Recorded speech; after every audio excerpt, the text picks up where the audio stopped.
ہونا چاہیے. کیا فرمایا؟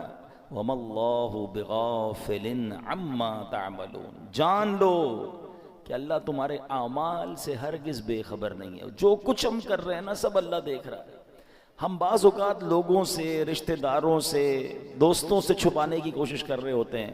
شہر تبدیل کریں گے، علاقہ تبدیل کریں گے، دروازہ بند کر دیں گے، دنیا میں کوئی نہ دیکھ لے. بار بار قرآن انڈیکیٹ کر رہا ہے وَمَا اللَّهُ بِغَافِلٍ عَمَّا تَعْمَلُونَ. اور جان لو کہ اللہ تمہارے اعمال سے ہرگز بے خبر نہیں، وہ دیکھ رہا ہے. تو کاش یہ خیال دل میں راسخ ہو جائے کہ میں جو کچھ کرتا ہوں، اچھا کر رہا ہوں یا برا کر رہا ہوں، رب دیکھ رہا ہے. اچھے کام میں بھی اچھا عجیب ہیں ہم لوگ نا، برے کام میں لوگ نہ دیکھ لیں اس کی ٹینشن، اچھے کام میں لوگ کیوں نہیں دیکھ رہے اس کی ٹینشن. کسی طرح لوگوں تک پہنچا دوں کہ میں نے کوئی اچھا کام کیا ہے. اگر یہ ذہن بن جائے نا کہ دنیا دیکھے نہ دیکھے اللہ دیکھ رہا ہے، اچھا کروں گا تو اجر اسی سے لینا ہے، اور اللہ نہ کرے برا کروں گا تو سزا بھی اسی نے دینی ہے. تو خیال تو اس کا زیادہ ہونا چاہیے نا، خیال دنیا والوں کا ہے. تو بہرحال اب آتے ہیں اس بیماری اور اس آیت کی طرف.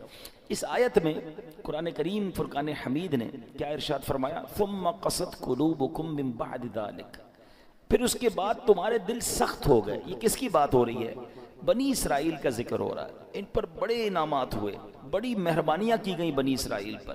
شکر کی بجائے یہ نافرمانی کرتے تھے. فرعون سے اللہ نے نجات دی، پھر انہوں نے ناشکری کی. تورات عطا کی، پھر ناشکری کی. بچڑے کی پوجا کی، اللہ نے اس پہ توبہ کی توفیق دے دی، پھر ناشکری کی. 70 افراد کو کوہ طور پر بلایا، انہوں نے پھر ناشکری کی. انہیں منو سلوہ عطا کیا، پھر ناشکری کی. انہیں قدرت کی نشانیاں دکھائیں، پھر ناشکری کی. اللہ پاک کی نافرمانیوں میں مصروف رہے، ایک کے بعد ایک نافرمانی، ایک کے بعد ایک گناہ کرتے رہے، یہاں تک کہ ان کے دل سخت ہو گئے. مگر اب قرآن کیا کہتا ہے؟ کتنے سخت ہوئے؟ فَهِيَ كَالْحِجَارَةِ. تو وہ پتھروں کی طرح ہو گئے. اب پتھر کتنا سخت ہوتا ہے سمجھیے گا. یاد رکھیے سختی کی اور بھی چیزیں ہوتی ہیں. لوہا بڑا سخت ہوتا ہے، لکڑی بڑی سخت ہوتی ہے، مگر لوہا آگ سے نرم ہو جاتا ہے، لکڑی پانی سے نرم ہو جاتی ہے. مگر پتھر کتنا سخت ہوتا ہے، نہ آگ میں گلتا ہے نہ گرمائش میں پگھلتا ہے. ہتھوڑے مار مار کے اس کا برادہ تو کر سکتے ہیں، چورا چورا کر سکتے ہیں، مگر نرم نہیں کر سکتے. تو قرآن نے مثال کیا دی کہ دل پتھر سے سخت ہو گئے. اچھا پھر کہا او اشد قسوہ، پتھر سے بھی زیادہ سخت ہو گئے. اللہ اکبر. ان دلوں کا عالم کیا ہوگا کہ جن کو قرآن کہہ رہا ہے کہ تمہارے دل پتھر جیسے سخت بلکہ اس سے بھی زیادہ سخت ہو گئے. اللہ اکبر. اے میرے پیارے اسلامی، حالانکہ پتھر کی ایک اور تعریف قرآن خود آگے بیان فرما رہا ہے. وَإِنَّ مِنَ الْحِجَارَةِ لَمَا يَتَفَجَّرُ مِنْهُ الْأَنْهَارُ. پتھر میں تو کچھ وہ ہیں جن سے ندیاں بہتی ہیں. وَإِنَّ مِنْهَا لَمَا يَشَّقَّقُ فَيَخْرُجُ مِنْهُ الْمَاءُ. اور کچھ وہ ہیں جو پھٹ جائیں تو ان سے پانی نکلتا ہے. وَإِنَّ مِنْهَا لَمَا يَهْبِطُ مِنْ خَشْيَةِ اللَّهِ. اور کچھ وہ ہیں جو اللہ کے ڈر سے گر پڑتے ہیں، یعنی پتھر بھی اللہ کا خوف کرتے ہیں. پھر فرمایا وَمَا اللَّهُ بِغَافِلٍ عَمَّا تَعْمَلُونَ. اور اللہ تمہارے اعمال سے ہرگز بے خبر نہیں. اب یہاں بڑی یونیک معلومات سٹونز کے بارے میں، پتھر کے بارے میں قرآن نے کیا فرمایا؟ پتھر چاہے کتنے سخت ہوں، اللہ کے نافرمان نہیں ہوتے. یہ بھی پھوٹ پڑتے ہیں، ان سے بھی چشمے جاری ہوتے ہیں. خوف خدا کے سبب بڑی بڑی چٹانیں، بڑے بڑے پتھر لڑک جاتے ہیں. لیکن گناہگاروں کے دل جب سخت ہو جائے نا تو وہ اتنے سخت ہوتے ہیں کہ وہ پتھر سے بھی زیادہ سخت ہو، ان پر کوئی بات اثر نہیں کرتی. اللہ کا حکم سن کر یہ زیر نہیں ہوتے، عذاب کا تذکرہ سن لیں تو ان پر خوف طاری نہیں ہوتا، جنت کی نعمتوں کا سن لیں پھر بھی دل مائل نہیں ہوتا. اے میرے پیارے اسلامی بھائیوں، غور کیجئے.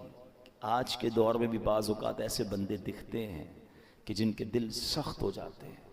اور سختی کی قرآن نے وجہ جو تفسیر میں ہم نے پڑھی سنی کہ گناہ پر گناہ، ایک کے بعد ایک دوسرا گناہ. حدیثوں میں یہ مضمون ملتا ہے کہ بندہ جب ایک گناہ کرتا ہے نا تو اس کے دل پر ایک نقطہ لگ جاتا ہے، بلیک ڈاٹ. دوسرا گناہ کرتا ہے پھر دوسرا نقطہ، تیسرا کرتا ہے تیسرا نقطہ. ایک وقت آتا ہے پورا دل ہی کالا ہو جاتا ہے. اب ہدایت کی کوئی بات اثر نہیں کرتی ہے. تو اسی لیے کہتے ہیں نا جیسے ہی گناہ ہو جائے ویسے ہی توبہ کر لو، جیسے ہی نافرمانی ہو جائے ویسے ہی نیکی کر لو. کلیئریفائی ہونا چاہیے، ہارٹ پیور ہونا چاہیے، آنسو بہایا کرو اللہ کی بارگاہ میں کہ یہ دلوں کو دھو دیتا ہے، دلوں کو صاف کرتا ہے، بندہ خوف الہی سے لرزتا رہے. مگر آج حال یہ ہے کہ دل اتنے سخت ہو گئے کہ کوئی ہدایت کی بات اثر کرنا تو دور کی بات اچھی بھی نہیں لگتی. آج کے دور میں کسی سے اچھی بات کرو، قرآن کی بات کرو، دین کی بات کرو، لڑنے لگ جاتا ہے مسلمان ہو کر. یہ کیا ہر وقت بات یہ لگائی بھی ہے، کیوں بھائی اللہ رسول کی بات کرتے ہو، ہم کوئی اور بات کر رہے ہیں. خود سوچیں، ہمیں ہر اس شخص کو سوچنا چاہیے کہیں دل سختی کی طرف تو نہیں جا رہا ہے. اچھا اب پتھروں میں شعور ہوتا ہے، یہ بڑی عجیب بات آج ہم نے سنی، شاید بہت ساروں کے لیے نئی بات ہوگی. مفتی احمد یار خان نعیمی بہت بڑے مفسر قرآن ہیں، فرماتے ہیں اس سے معلوم ہوا کہ پتھروں میں بھی شعور ہوتا ہے. یہ الگ بات ہے کہ ہمیں ان کے شعور کی خبر نہیں ہوتی. قرآن میں ایک اور جگہ اللہ نے ارشاد فرمایا وَسَخَّرْنَ مَعَ دَاوُودَ الْجِبَالَ يُسَبِّحْنَ وَالطَّيْرَ، اور داؤد کے ساتھ پہاڑوں اور پرندوں کو تابع بنا دیا کہ وہ پہاڑ اور پرندے تسبیح کرتے ہیں. ہاں پرندے تو تسبیح کرتے ہیں، پہاڑ بھی اللہ کی تسبیح کرتے ہیں. آپ نے نہیں سنا ابو جہل کے ہاتھ میں کنکر تھے نا، کیا آ کر کہا تھا اس نے اللہ کے نبی کو کہ اے محمد صلی اللہ علیہ وسلم اللہ کے سچے نبی ہو تو بتاؤ میری مٹھی میں کیا ہے. اللہ اکبر، نبی پاک کا کیا خوبصورت جواب تھا. فرمایا میں بتاؤں تیری مٹھی میں کیا ہے؟ جو تیری مٹھی میں کنکر ہے بتا دے میں کون ہوں.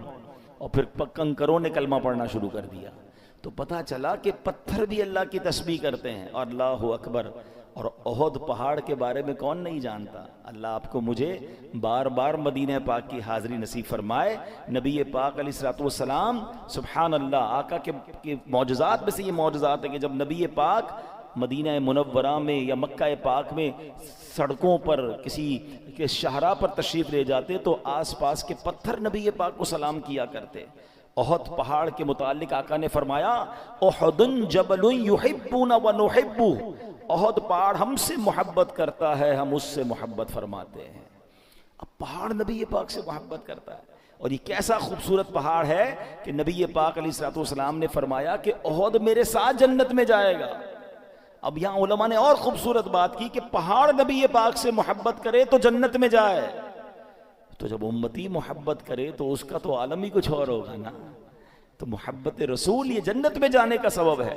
مگر جو ہمارا ٹاپک ہے کہ اللہ کی عطا سے یہ پہاڑ یہ پتھر بھی رب کی تسبیح کرتے ہیں، ان میں بھی شعور ہوتا ہے. اللہ اکبر. اور احد کے پہاڑ کی تو یہ فضیلت ہے کہ ایک جگہ نبی پاک علیہ الصلوۃ والسلام نے فرمایا جب تم احد پہاڑ کے پاس آؤ فَكُلُوا مِن شَجَرِهِ، اس پر اگنے والے درخت کے پتے بطور تبرک کھا لیا کرو. اور پھر فرمایا وَلَوْ مِنْ عَوَائِهِ، اگرچہ احد پہاڑ پر اگنے والے درخت کے صرف کانٹے ہی ملے، اگر پتے نہ ملے تو کانٹے چبا لیا کرو. اب یہاں تبرک کی دلیل بھی ملتی ہے. بھائی کانٹا کھانے سے کیا فائدہ ہوگا، پتا کھانے سے کیا فائدہ ہوگا. مگر چونکہ یہ جنتی پہاڑ ہے تو آقا نے فرمایا اس سے کچھ نہ کچھ کھا لیا کرو، تبرک لیا کرو. اب پہاڑ مبارک کیسے ہو گیا کہ یہ پہاڑ نبی پاک سے محبت کرنے والا ہے. تو ہم دوبارہ آتے ہیں پیارے اسلامی بھائیوں کہ ایک تو ہم نے یہ سنا قرآن کہتا ہے کہ کچھ پہاڑ پھٹ پڑتے ہیں، کچھ میں سے نہریں جاری ہوتی ہیں، کچھ سے پانی جاری ہوتی ہے، کچھ خوف خدا سے گر پڑتے ہیں. ایک بار امام کشیری ابو القاسم کشیری رحمۃ اللہ تعالی لکھتے ہیں کہ اللہ پاک کے ایک نبی کہیں سے گزر رہے تھے. آپ نے ایک چھوٹا سا پتھر دیکھا مگر اس چھوٹے سے پتھر سے مسلسل پانی بہ رہا تھا. آپ بڑے حیران ہوئے تو اللہ پاک نے اس پتھر کو بولنے کی طاقت عطا فرمائی. اور پتھر کہتا ہے کہ اے اللہ پاک کے نبی، جب سے میں نے سنا ہے معلوم ہوا ہے کہ جہنم کا ایندھن آدمی اور پتھر ہیں.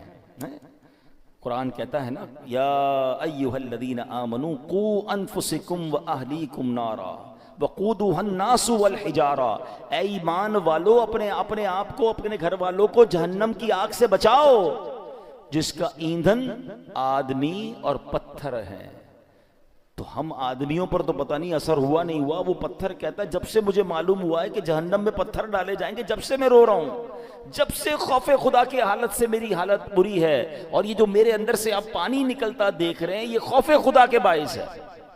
آپ اللہ کے نبی تھے، آپ نے اللہ کی بارگاہ میں دعا کی اور اللہ پاک نے یا اللہ اس پتھر کو جہنم سے محفوظ فرما دے.